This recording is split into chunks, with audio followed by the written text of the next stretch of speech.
goed, maak je al uit.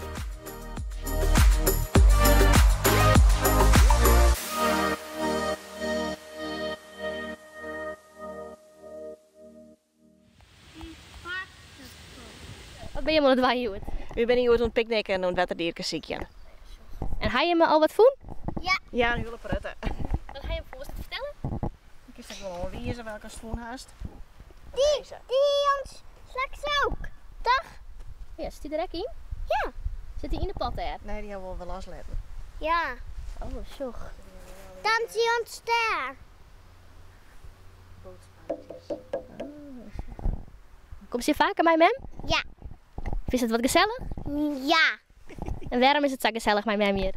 Gewoon. Ik je vragen hoe stellen, het is gewoon gezellig. En spring op een waterloper. Waterloper. En wat is het engste beest als het voen hast? Die. Oh ja. En waarom wie die zo eng?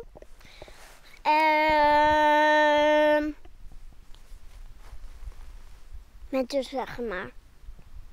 Wat bent dat, zei ze? Omdat er van die grote grieperkers zaten. Daar kunnen er beestjes mee opeten. Oh. Zit er nog een beetje water bij in? Kevertje. Is dat wat? Kever. En wat voor kever is dit? Zit jij op het papiertje? Het is die of die, maar ik weet net zeker welke. Kijk, was die wezen. Nou. Denk ik is dit die.